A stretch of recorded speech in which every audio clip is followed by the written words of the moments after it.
السلام عليكم ورحمة الله وبركاته. اللهم صل وسلم وبارك عليك يا حبيبي يا رسول الله. عاملين ايه يا حبايبي؟ كويسين؟ النهارده يا حبايبي مش هنعمل اكل ولا نعمل وصفات اكل. انا بوريكم الطريقه. انا كان الايام اللي فاتت صراحه البرد ماسك معايا. يمكن انتوا لاحظتوا ايه في الفيديوهات اللي عملتها قبل كده، كان البرد ماسك معايا شويه.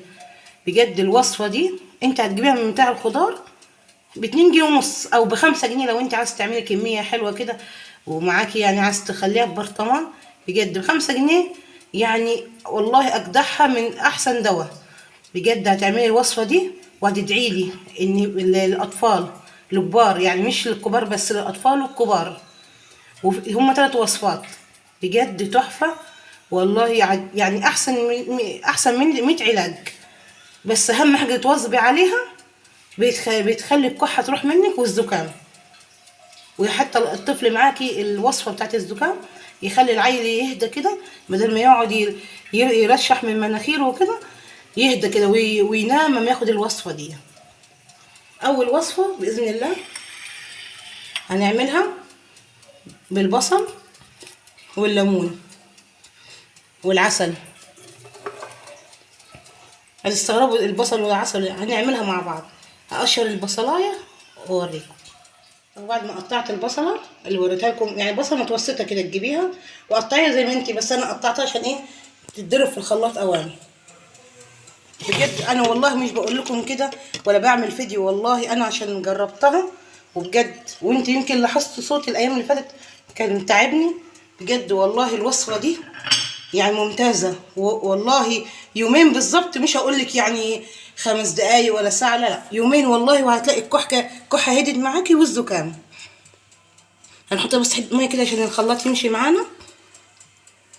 حته ميه صغيره كده زي ربع كوبايه ميه او اقل كمان. هضربها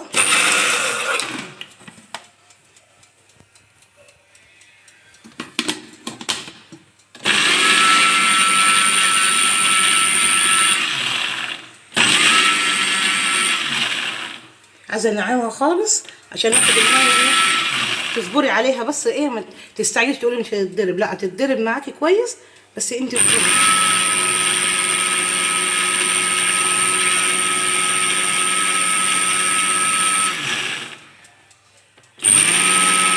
بوريها لكم برضو عشان ما تقوليش ايه عملتها واخدت منيها كده، خدت الميه ساكت وكده. اهو بوريكم قدامكم البصله لما بضربها لغايه ما تنزل العصاره كلها بتاعتها.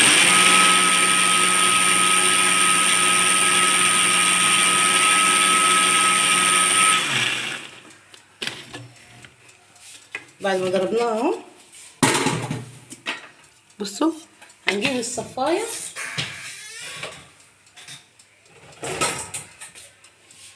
وهنصفيها كده. نجيب بوله ونكبها نصفيها هنا، وزي ما بقول لكم ما تحطوش ميه كتير، بس انا عشان ايه عايزه الخلاط يمشي معايا. خليني عشان الخلاط ما يبص معاكي اهو. نقعد ندوس كده. وممكن التفل برضو ده ما ترموش، تعملي بيها تتبلي بيها حاجه، فراخ دي حلوه، كفته تتبلي كفته برضو حلوه.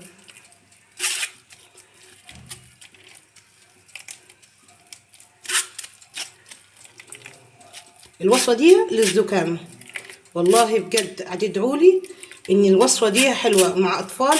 بس دي الوصفه للاطفال اعملها لكم، بس تزودوا لها ايه، اوريكم زودوا لها شويه ميه دافيه عليها عشان ما تبقاش تقيله عليهم ومركزه. لكن الكبار يشربوها على طول، يعني ايه كل الصبح كده على الريق ياخدوا معلقتين بتاعت الرز الكبيره، ويجي مع الظهر كده قبل برضو قبل ما ينام تاخدي معلقه، وبالليل قبل ما ينام. صفناه اهو. بصوا احنا هنجيب ايه اهو، عمل يعتبر ربع كوبايه ميه، ربع كوبايه ميه بصل معلش. وهنحط عليها عسل اسود، ولو عندك طبعا عسل نحل احسن، بس انا بوريكي اللي متوفر عندك. ان العسل النحل مش كل عند الناس بيكون غالي. تحطي كده برضو ربع كوبايه. هوريكم من تحت ازاي. بصوا اهي، اهي ربع اهي، بصوا ربع كوبايه وربع كوبايه ايه ميه بصل. هنجيب الليمونتين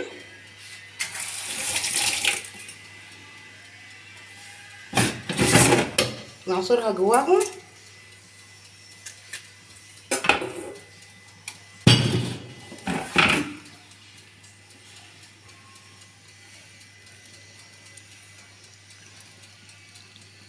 الميه مفيهاش معلش فيها.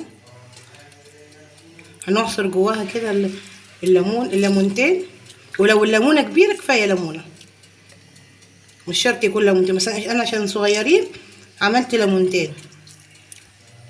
دي اول ليمونه، ليمونتين بس ايه مفيهاش ميه قوي.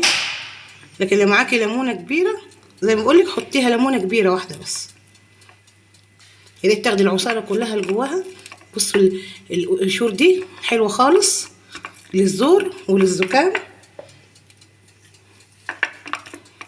وعن تجربه انا جربتها عشان كده قلت اوريها لكم. تقلبيها كده كويس.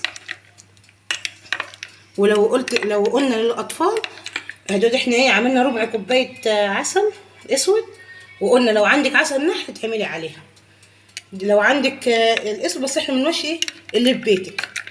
ربع كوبايه عسل اسود وعليها ربع كوبايه ميه بصل وعليهم ليمونه كبيره او ليمونتين. شيلي كده بس البذور دي بتاعتها، والباقي بصوا هيبقى فاضل ايه. احنا عملنا ربع وربع وهذا الربع التاني لو تديه الاطفال تعملي الباقي ربع تجيبي ميه تغليها وتحطيها ايه عليها وتدوبيها عشان يبقى ايه خفيف للعيل، ميبقاش مركز عليه، يعني هيبقى تقيل ومش هيقبله اصلا كده. الوصفه دي والله بجد جربوها. بص خلال يومين الزكام هيروح منيكم، وبيهدي الاعصاب للعيل ويخليه ينام. اول ما ياخد دي مفيش دقيقتين ولا 5 دقايق وتلاقي العيل نام معاكي. تاخديها كده معلقه وتديها للطفل او للكبير على الريق، ويا ريت كده مع الظهر احسن عشان ايه ينام. دي كده الوصفه الاولى. هوريكم الوصفه الثانيه. والوصفه الثانيه هنجيب كوبايه كده، ونجيب شويه قرنفل. كله طبعا عارف فوائد القرنفل في الاكل وكل حاجه. جيب كده شويه كويسين، يعني 7 8 وحدات كده، عليهم معلقه كده كبيره زعتر.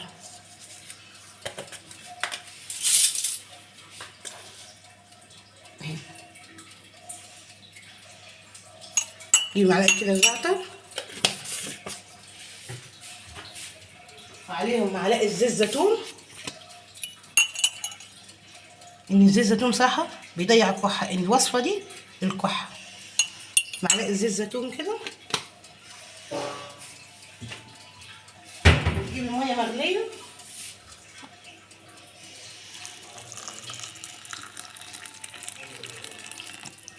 وتسيبيها زي 5 دقايق كده. اهم حاجه تغطيها عشان يعمل العطور بتاعت التوابل اللي اسمها دي، العطور بتاعت الاعشاب تنزل كلها في الكوبايه، وتغطيها عشان ايه ما يتبخرش معاكي. وبعد كده تصفيها وتحطي لها السكر بتاعها. لو عندك عسل طبعا العسل احسن، كمان لو تحطي لها عسل اسود. انا هوريكم برضه لما احط لها عسل اسود دلوقتي. هنسيبها كده على جنب. اهي الوصفتين، وصفه الزعتر بالقرنفل وعليها معلقه الزيتون، والعسل بالميه البصل بالليمون. وقلنا لو للاطفال على الربع الباقي دي هتحطي له ايه، هتحطي له ميه سخنه تغليها وتحطيها عشان يبقى خفيف للاطفال. هوريكم الوصفه دي للكحه، والله انا مجرباها خطيره. ودي برضو للزكام دي بجد رهيبه. كمان اللي اقوى واقوى وفي خلال يوم مش يومين، خلال يوم تحفه. دي اللي تجيبيها من عند بتاع الخضار زي ما بقول لك، تجيبيها عزب 2 جنيه ونص، عزب 5 جنيه، اللي براحتك انت. هجيب لكم الوصفه الثالثه هوريها لكم. الوصفه الثالثه الفجل. هتستغربوا والله الفجل طريقه، بس اهم حاجه تجيبيه هنعمله بالوصفه دي. يعني انا دلوقتي بالليل تعمليها، انا لو عملتيها بالليل الصبح قومي تاخدي منيها، يعني مش نفس اليوم، دول تشربيهم في نفس اليوم. لكن دي تعملي الطريقه دي وتعمليها بالليل، او عملتيها الصبح تشربيها بالليل. لازم يعني يعدي 12 ساعه عليها حتى على الاقل، او حتى قبل 12 ساعه. انت برضه اوريك النتيجه ازاي تعملي الفجل. ما تستغربوش الفجل ده والله في الكحه بيضيع الكحه، بقول لك في يوم الكحه دي تهدى معاكي، ويخليها طريقه للعيل. وبرده مش غلط للعيل، لان هي دي هنخففها ومش هنخليها مركزه ان يخلي العيل ما يستحملهاش. هقشرها وارجع لي بعد ما قطعته وقشرته كده كويس. انا نقيت هي الكبار. تجيبي برطمان، لو عندك برطمان زي كده بتاع العنب، ورق العنب، او عندك بتاع المربى الكبير. انا بس عشان الدم عامله فيه العسل، وفي واحد عامله فيه الطحينه، انا بس ايه الصغير ده تعملي فيه الوصفه دي. يعني لازم يتقفل كده في ازاز احسن، يعني ما تعمليش في بلاستيك، اعملي ببرطمانات ازاز. انا معقباهم كويس. انا عشان ما عنديش واحد كبير زي ما بقول لكم، هعمل في 2 صغيرين.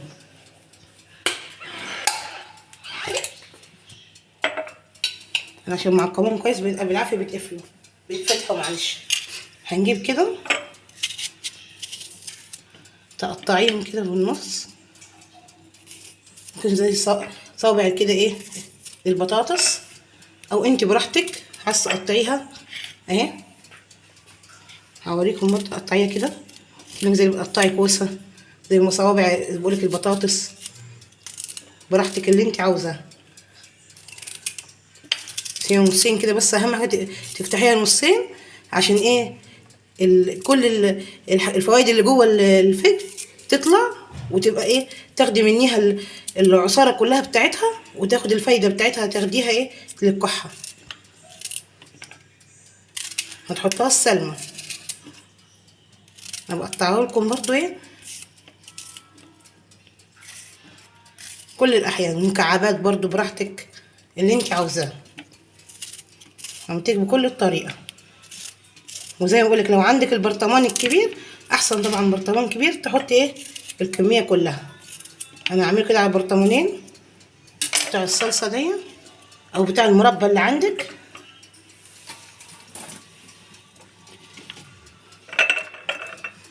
تعبيهم كده اهو،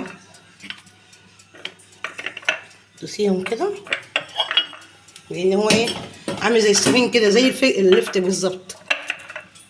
بجد 5 جنيه مش هتكلفك، وهتضيع لك الكحه وتريحك من الكحه بتاعت الليل والسعال. يعني بصراحه انا الواحد مجرب، العيال ما بتنامش بالليل من كتر الكحه، والكحه بتكون ناشفه.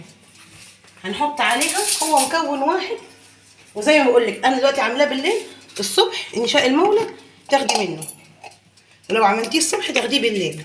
وهو بعد ما رجناه زي ما بقول لك من بالليل لغايه الصبح، او لو عاملاها الصبح تاخديها ايه بالليل. نزل كده الميه بتاعته بتاعت الفجل كلها، وهتاخدي الميه بتاعتها على الريق والظهر وبالليل، تنفع للصغيرين والكبار. ودي اللي عملناها بالزعتر والقرنفل ومعلقه زيت الزيتون، ودي اللي عملناها بالعسل والبصل، ربع كوبايه بصل، ميه بصل زي ما وريتها لكم، وربع كوبايه عسل اسود، وربع كوبايه ميه لو هتحطيها للاطفال، ميه دافيه تغليها كده وتحطيها.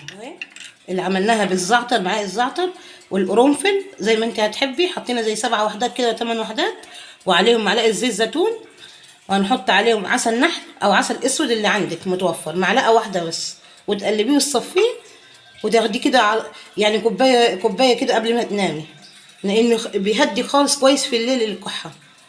ما تنسوش اللايك والاشتراك في القناه. السلام عليكم ورحمه الله وبركاته.